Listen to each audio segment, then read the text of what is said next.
देव भगवान की जय। प्यारे कृष्ण कन्हैया लाल की जय। श्री गर्ग संहिता अश्वमेध खंड चल रहा है और आज है 53वां अध्याय। उद्धव की सलाह से समस्त यादवों का द्वारिकापुरी की ओर प्रस्थान तथा अनिरुद्ध की प्रेरणा से उद्धव का पहले द्वारकापुरी में पहुंचकर यात्रा का वृत्तांत सुनाना। श्री गर्ग जी कहते हैं, महाराज, राजा उग्रसेन का घोड़ा बड़े बड़े वीर नरेशों का दर्शन करता तथा भारतवर्ष में विचरता हुआ अन्य अन्य राज्यों में गया। प्रजानाथ, इस तरह भ्रमण करते हुए उस अश्व को बहुत काल व्यतीत हो गया और फाल्गुन का महीना आ पहुंचा, जो सबको घर की याद दिलाने वाला है। फाल्गुन मास आया हुआ देख अनिरुद्ध शंकित हो गए और बुद्धिमानों में श्रेष्ठ मंत्री प्रवर उद्धव से बोले। अनिरुद्ध ने कहा, मंत्री प्रवर, यादवराज उग्रसेन चैत्र में ही यज्ञ करेंगे, हम लोग क्या करें? अब अधिक दिन शेष नहीं रह गए हैं। इस भूतल पर अश्व का अपहरण करने वाले राजा कितने शेष रह गए हैं, मैं सुनना चाहता हूँ। आप शीघ्र उनके नाम बतावें। उद्धव बोले, हरे, अब भूतल पर या आकाश में अश्व का अपहरण करने वाले शूरवीर शेष नहीं रह गए हैं, इसलिए अब तुम सोने के हारों से अलंकृत द्वार वाली यादवों की द्वारकापुरी को चलो। उनकी यह बात सुनकर अनिरुद्ध को बड़ा हर्ष हुआ। राजन, अनिरुद्ध ने अश्व के आगे भी उद्धव जी की कही हुई बात दोहराई।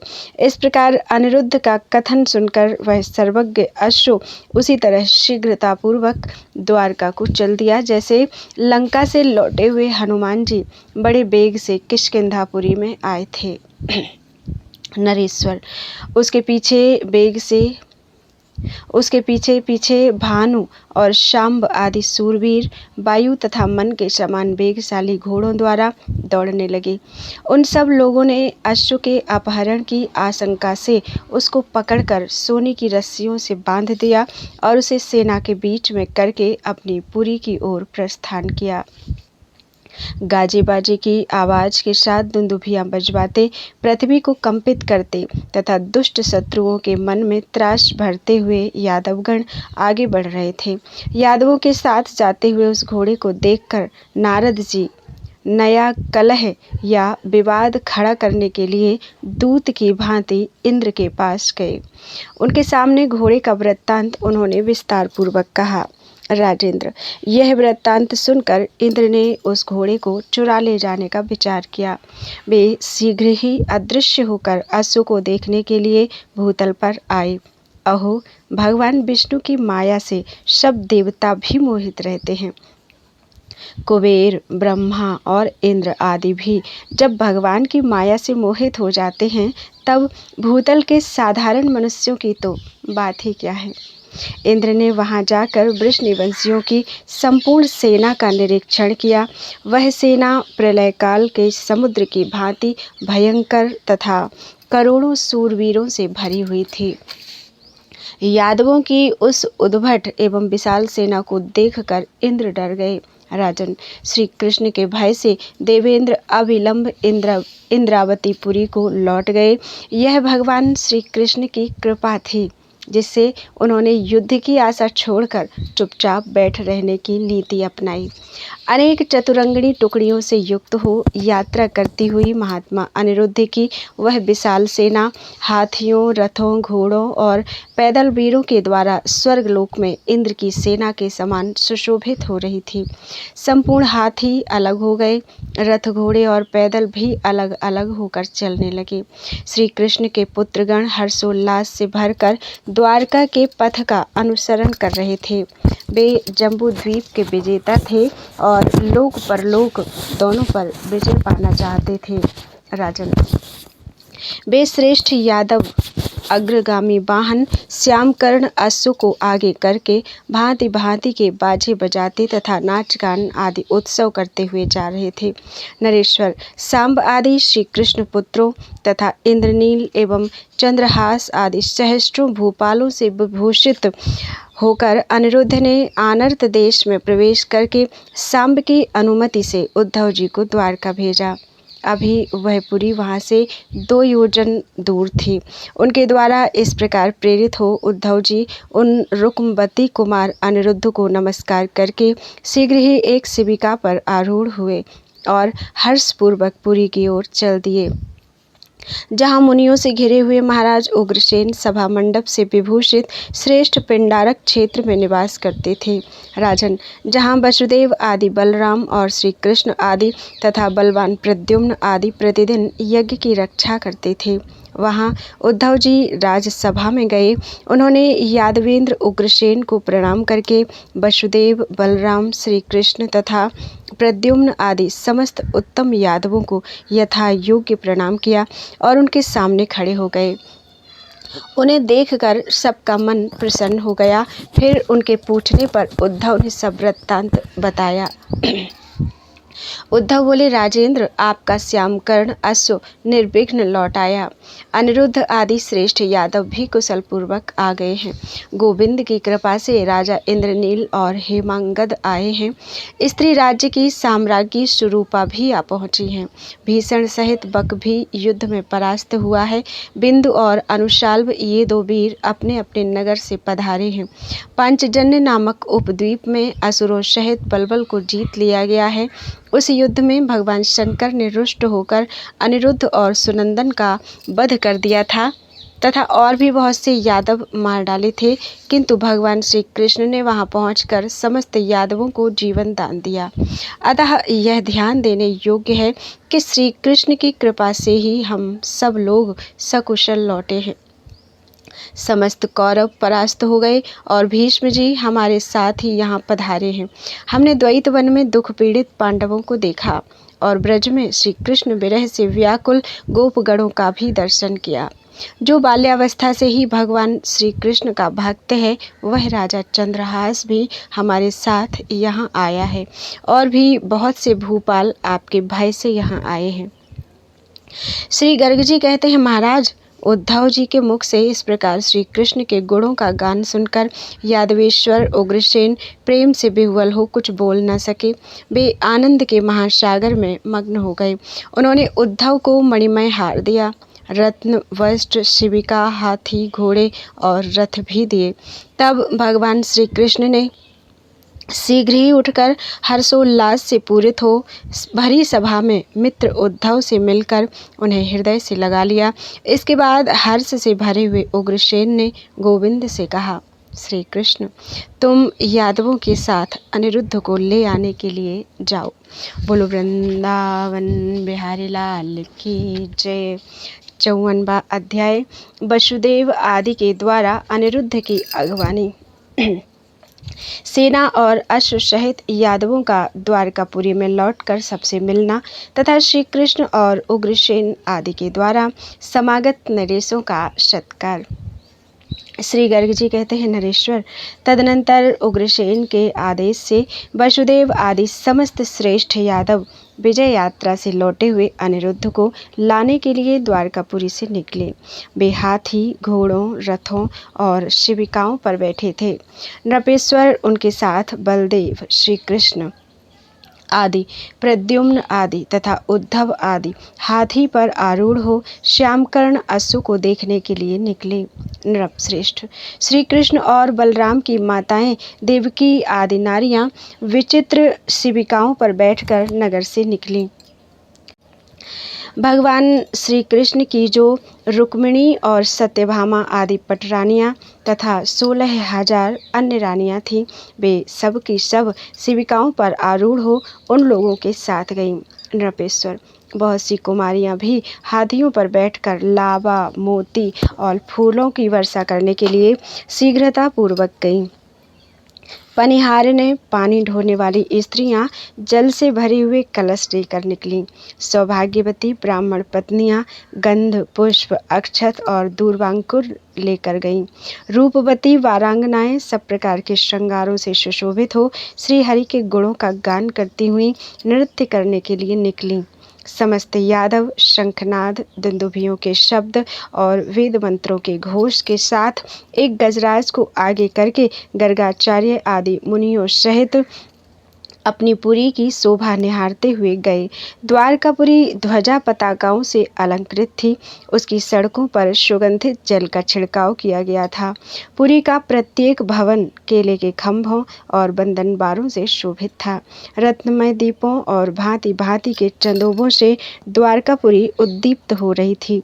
वहाँ की दिव्य नारियां और दिव्य पुरुष सुनहरे रंग के पीतांबर धारण किए नगर की शोभा बढ़ाते थे। पक्षियों के कलरव और अगुरु की गंध से व्याप्त धूम जाल से श्री कृष्ण की वह नगरी इंद्र की अमरावतीपुरी के समान सुशोभित थी। इस तरह नगरी की शोभा सज्जा का अवलोकन करते हुए यादव शीघ्र उस स्थान पर जा पहुँचे जहाँ श्यामकर्ण अश्व सहित अनिरुद्ध सेना से घिरे हुए विराजमान थे। उन गुरुजनों को आए देख अनिरुद्ध अपने रथ से उतर गए और यज्ञ संबंधी अश्व को आगे करके अन्य नरेशों के साथ पैदल ही चलने लगे। पहले उन्होंने यदुकुल के आचार्य गर्ग मुनि जी को नमस्कार किया। तत्पश्चात वसुदेव, बलराम, श्री कृष्ण और अपने पिता प्रद्युम्न को प्रणाम करके वह अश्व उन्हें अर्पित कर दिया। उन सब लोगों ने प्रसन्न होकर प्रेमपूर्ण हृदय से अनिरुद्ध को शुभाशीर्वाद दिया और कहा, वत्स, तुमने बड़ा अच्छा किया कि समस्त शत्रु नरेशों को जीतकर यज्ञ संबंधी अश्व को 1 वर्ष के भीतर ही यहाँ वापस ला दिया। उन सब का यह वचन सुनकर अनिरुद्ध मेरी ओर देखते हुए बोले, विप्रवर, आपकी कृपा से ही मार्ग मार्ग में और प्रत्येक युद्ध में बहुत से शत्रुओं द्वारा पकड़ा जाने पर भी यह अश्व उनसे छुड़ा लिया गया है। गुरु के अनुग्रह से ही मनुष्य सुखी होता है। इसलिए अपनी शक्ति के अनुसार विधि पूर्वक गुरुदेव का पूजन करना चाहिए। इसके बाद अन्य सब भूपाल बलराम और श्री कृष्ण के समीप आए तथा सब लोगों ने प्रसन्न एवं प्रेम मग्न होकर अलग अलग बारी बारी से उनके चरणों में प्रणाम किया। उन समस्त भूपालों को नतमस्तक देख बलराम सहित श्री कृष्ण ने चंद्रहास, भीष्म, बिंदु, अनुशाल्व, हेमांगद और इंद्रनील आदि सबको बड़े हर्ष के साथ हृदय से लगाया।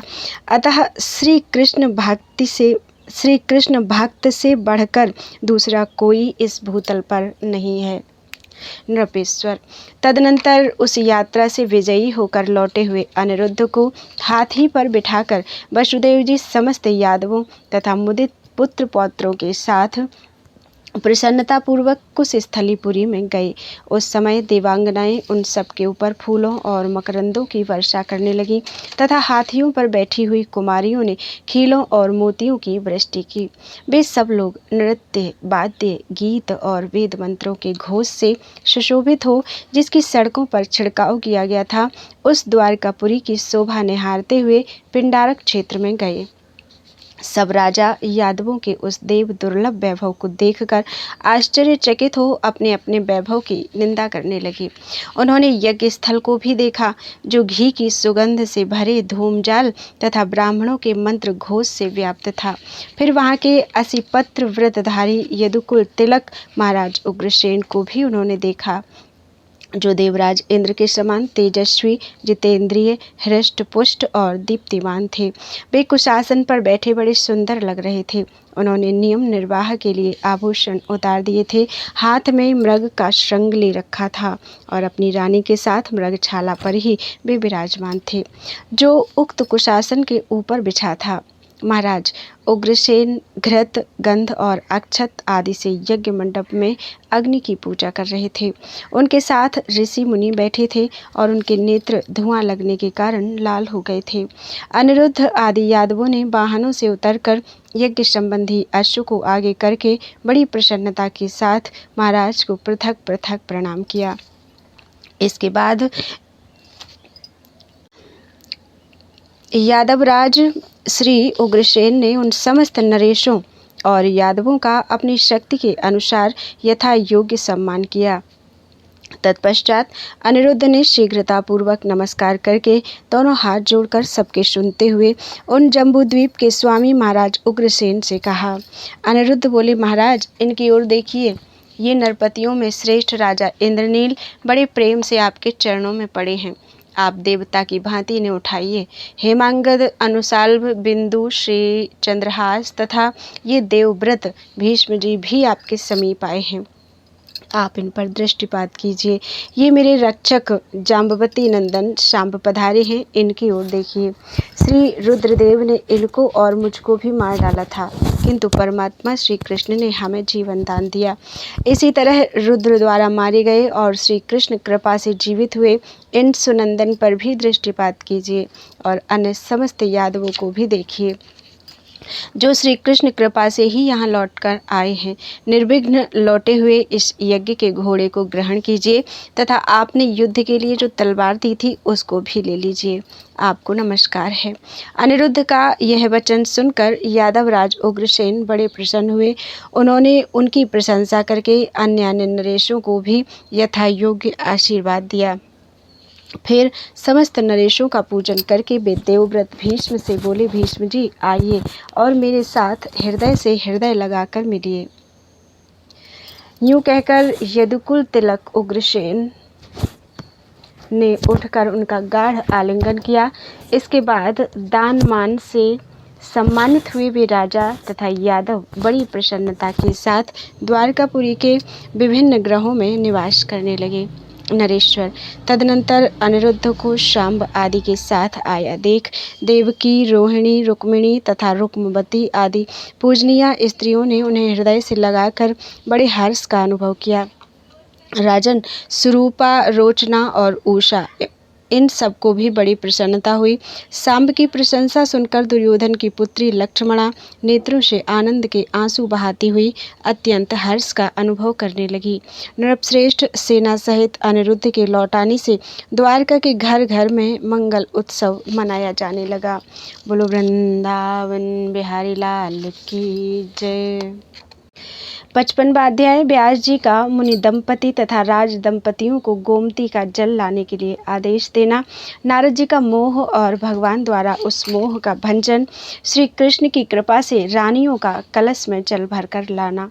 श्री गर्ग जी कहते हैं, राजन, तत्पश्चात 8 द्वारों से युक्त, फहराती हुई पताकाओं से सुशोभित, अग्निकुंडों से संपन्न और 8 यागिकों से युक्त रमणीय यज्ञ मंडप में, जहाँ पलाश, बेल तथा बहुबार के यूप शोभा दे रहे थे, अनेकानेक वेदिकाओं तथा चसालों अर्थात यज्ञ स्तंभों के ऊपर लगे हुए काष्ठमय बलयों से जो विभूषित था तथा जिसमें श्रोभा, मृगचर्म, कुश, मूसल और उलूखल आदि वस्तुएं संकलित थीं, और इनके अतिरिक्त भी जहाँ बहुत सी सामग्रियों और नाना प्रकार की वस्तुओं का संग्रह किया गया था। राजर्षि उग्रसेन वेदों के पारंगत महर्षियों तथा यादवों के साथ वैसी ही शोभा पा रहे थे जैसे अमरावतीपुरी में देवराज इंद्र देवताओं के साथ सुशोभित होते हैं।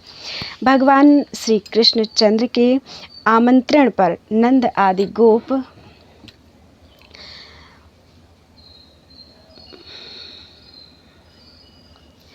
वृषभानुवर आदि श्रेष्ठ पुरुष तथा श्रीदामा आदि ग्वालवाल द्वारकापुरी में आए। यशोदा, राधिका तथा अन्य सब ब्रजांगनाएं शिविकाओं और रथों पर आरूढ़ हो प्रसन्नता पूर्वक कुश स्थली में आईं। बुलावा जाने पर अपने पुत्रों और कौरवों के साथ राजा धृतराष्ट्र भी वहां आए। अन्य अन्य नरेश भी निमंत्रण पाकर कुश स्थली में पधारे। श्री कृष्ण से आमंत्रित हो युधिष्ठिर, भीमसेन, अर्जुन, नकुल तथा सहदेव अपनी पत्नी द्रौपदी के साथ वन से वहां आए। श्री कृष्ण ने नारद जी को भेजकर इंद्र आदि 8 दिक्पालों, 8 वसुओं, 12 आदित्यों, 4 सनत कुमारों, 11 रुद्रों, मरुदगणों, बेतालों, गंधर्वों, किन्नरों, विश्वेदेवों, समस्त साध्यगणों, विद्याधरों, देवताओं, देवपत्नियों, गंधर्वियों और अप्सराओं को बुलवाया। राजन, वे सब लोग श्री कृष्ण दर्शन की अभिलाषा से द्वारका में पधारे। कैलाश से सर्वमंगला पार्वती के साथ भगवान शिव भी बुलाए गए। सुतल लोक से दैत्य समुदाय के साथ प्रहलाद और बलि आए। विभीषण, भीषण, मय और बलवल का भी वहां आगमन हुआ। दृष्टाधारी वन जंतुओं के साथ जाम्बवान, वानरों के साथ हनुमान, पक्षियों के साथ पक्षीराज गरुण तथा सर्पों के साथ नागराज वासुकी भी वहां पधारे। महाराज, धेनुओं के साथ धेनु रूप धारिणी धरा देवी भी उपस्थित हुई। पर्वतों के साथ मेरु और हिमालय, वृक्षों के साथ बरगद, रत्न युक्त रत्नाकर अर्थात समुद्र, नदियों के साथ स्वर्धुनी गंगा, समस्त तीर्थों के साथ तीर्थराज प्रयाग और पुष्कर, ये सब आमंत्रित होकर बड़ी प्रसन्नता के साथ उस यज्ञ में आए। फिर श्री कृष्ण के आवाहन पर ब्रजभूमि भी वहां आ गई। श्री कृष्ण का यज्ञोत्सव देखने के लिए यमराज की बहन यमुना जी भी आईं। उन सबको आया देख राजा उग्रसेन ने बड़ी प्रसन्नता के साथ उन्हें यथा योग्य स्थानों में ठहराया। किन्हीं को शिविरों में, किन्हीं को मंदिरों में, किन्हीं को विमानों में और किन्हीं को उपवनों में आवास स्थान दिया। उस यज्ञ में मैंने वेद व्यास जी को आचार्य बनाया और बकदालभ्य को ब्रह्मा तथा पहले जिन लोगों को निमंत्रित किया गया था वे दिव्य ऋषि महर्षि ऋत्विज बनाए गए। नरेश्वर, इसके बाद यज्ञ में श्री कृष्ण की इच्छा से अनिरुद्ध ब्रह्मा का, चंद्रमा का और अपना भी पृथक पृथक रूप धारण करके 3 रूपों में सुशोभित हुए। प्रद्युम्न कुमार की यह लीला देखकर देवता, यादव और भूपगण आश्चर्यचकित हो परस्पर एक दूसरे के कान में इसी बात की चर्चा करने लगे। व्यास जी ने राजा से कहा, यादव श्रेष्ठ, मेरी बात सुनो। यहाँ जो राजा और ब्राह्मण यथा योग्य स्थान पर अलग अलग बैठे हैं, इनमें से 64 दंपति गोमती के तट पर मेरे आदेश के अनुसार यथोचित जल लाने के लिए जाएं।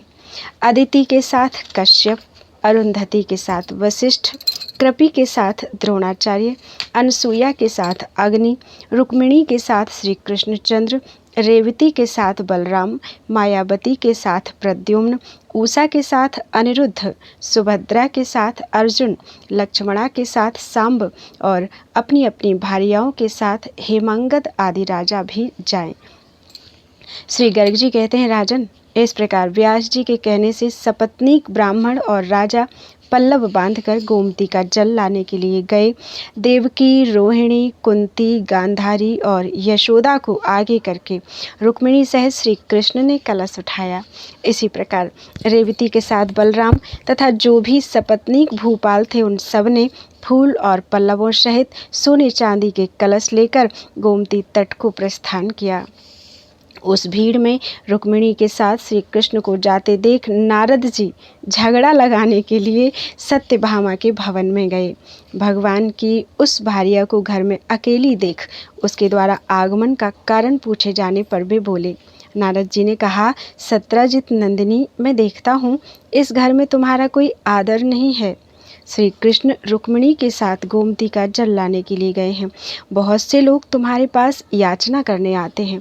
तुम स्वर्ग से पारिजात वृक्ष अपने यहाँ लाने में सफल हुई हो। श्री कृष्ण के संकल्प को सिद्ध करने वाली स्यमंतक मणि से मंडित तथा माननीय हो। ऐसी तुम परम सुंदरी को जो गरुड़ पर यात्रा कर चुकी है छोड़कर श्री कृष्ण रुक्मिणी के साथ शोभा देखने के लिए चले गए। माँ सत्यभामिनी, जिसके पुत्र प्रद्युम्न हैं और जिसके पौत्र अनिरुद्ध हैं, वह रुक्मिणी अपनी बात, मान और गौरव का सर्वोपरि प्रदर्शन करती है। श्री गर्ग जी कहते हैं, महाराज, मेरे प्राणनाथ रुक्मिणी के साथ गए हैं। यह बात सुनकर सत्यभामा को बड़ा रोष हुआ। वे दुखी होकर रोने लगी। इसी समय नारद जी की चेष्टा जानकर भगवान श्री कृष्ण एक रूप से तत्काल सत्यभामा के भवन में चले आए। उन सर्व के परमेश्वर ने वहां आते ही यह बात कही, प्रिय, मैं उस समाज में रुक्मिणी के साथ नहीं गया, भोजन करने के लिए आ गया हूँ। केवल भौजी के साथ भैया बलराम गए हैं। उनकी यह बात सुनकर सत्यभामा प्रसन्न हो गई और नारद जी भयभीत होकर उठे तथा दूसरे भवन में चले गए। जाम्बवती के घर में जाकर उसके आगे सारा समाचार कहा। सुनकर वह हंसने लगी और बोली, मुनि जी महाराज, झूठ मत बोलिए, श्रीनाथ जी तो भोजन करके घर में सो रहे हैं। यह सुनकर डरे हुए नारद जी तुरंत वहां से निकलकर मित्रविंदा के घर में जा पहुंचे और चारों ओर देखते हुए बोले। नारद जी ने कहा, मैया, जहाँ राजा और रानियों का समाज जुटा है वहाँ नहीं गई क्या? घर में क्यों बैठी हो? वहाँ रमा बल्लभ श्री कृष्ण गोमती का जल लाने के लिए जा रहे हैं। वे अपने साथ रुक्मिणी, सत्यभामा तथा जाम्बवती को भी ले जाएंगे। मित्रविंदा बोली, देवर्षि जी, केशव की तो सभी प्यारी हैं। वे जिसको भी छोड़कर चले जाएंगे वही जीवित नहीं रह सकेगी। उधर घर में देखिए, श्री कृष्ण अपने पोते को लाड़ लड़ा रहे हैं। तब मुनि उठकर श्री कृष्ण पत्नियों के सभी घरों में चक्कर लगाते रहे, परंतु उन सब में उन्हें श्री कृष्ण की उपस्थिति जान पड़ी। फिर सोच विचार कर देवर्षि श्री राधा को यह समाचार देने के लिए गोपांगनाओं के महलों में गए, परंतु वहाँ श्री राधा तथा गोपियों के साथ नंदनंदन चौपड़ खेलते दिखाई दिए। उन्हें देखकर देवर्षि ने ज्यों ही वहाँ से खिसक जाने का विचार किया, त्यों ही श्री कृष्ण ने तुरंत उन्हें हाथ से पकड़ लिया और वहीं बैठाया। फिर विधिवत उनकी पूजा करके बोले, श्री कृष्ण बोले, विप्रवर, तुम यह क्या कर रहे हो? व्यर्थ ही मोहित होकर इधर उधर घूम रहे हो। मैंने अपनी पत्नियों के घर घर में तुम्हें देखा है। मुनि श्रेष्ठ, तुम्हारे ही डर से मैंने अनेक रूप धारण किए हैं। तुम ब्राह्मण हो, इसलिए तुम्हें दंड तो नहीं दूंगा, परंतु प्रार्थना अवश्य करूंगा। मैं सबका देवता हूँ और ब्राह्मण मेरे देवता हैं। जो मूढ़ मानव ब्राह्मणों से द्रोह करते हैं वे मेरे शत्रु हैं। जो लोग ब्राह्मणों को मेरा स्वरूप समझकर उनका पूजन करते हैं वे इहलोक में सुख भोगते हैं और अंत में मेरे परम धाम में चले जाएंगे। सर्वेषां चैव देवोऽहं मम देवाश्च ब्राह्मणाः ये द्रुह्यन्ति द्विजान्मूढाः सन्ति ते मम शत्रवः ये पूजयन्ति विप्रांश्च मम भावेन भोजनाः ते भुञ्जन्ति सुखं चात्र यन्ते यास्यन्ति तत्पदम्। देवर्षि, तुम मेरी पुरी में मेरी ही माया से मोहित हो गए। यह सोचकर खेद न करना, क्योंकि ब्रह्मा तथा रुद्र आदि सब देवता मेरी माया से मोहित हो जाते हैं। भगवान का यह वचन सुनकर उनसे प्रशंसित होकर वे महामुनि चुपचाप ऋत्विजों से भरे हुए यज्ञ मंडप में चले आए। उधर वे श्री कृष्ण आदि राजा और रुक्मिणी आदि स्त्रियां नाना प्रकार के बाजों गाजों के साथ गोमती के तट पर गईं। भगवान गोविंद के यश का गान करने वाली झुंड की झुंड स्त्रियों के कड़ों और नूपुरों का मधुर मनोहर शब्द वहां गूंजने लगा। मेरे साथ मुनिवर व्यास जी ने जल संबंधी देवताओं का पूजन करवाकर जल से भरा हुआ एक घड़ा अनसुईया जी के हाथ में दिया। तत्पश्चात रेवती आदि सभी स्त्रियों ने कलश पकड़े, किंतु उनके कोमल हाथों से वे सभी कलश नहीं उठ सके। जो फूलों के भार से पीड़ित हो जाती हैं वे कोमलांगी स्त्रियां कलश का बोझ कैसे उठा सकती हैं? तब वे राजा रानियां एक दूसरे की ओर देखकर हंसने लगीं और बोली, अब हम लोग कलश के बिना यज्ञ मंडप में कैसे जाएंगी? उस समय रुक्मिणी आदि सभी स्त्रियों ने मन ही मन श्री कृष्ण से प्रार्थना की, हे श्री कृष्ण, हे जगन्नाथ, हे भक्तों के कष्ट का निवारण करने वाले चक्रधारी देव, आप सर्वशक्तिमान हैं। इस संकट में हमारी रक्षा कीजिए। इस प्रकार कहती हुई उन स्त्रियों ने जब कलश में हाथ लगाए तब वे सभी भारहीन हो गए।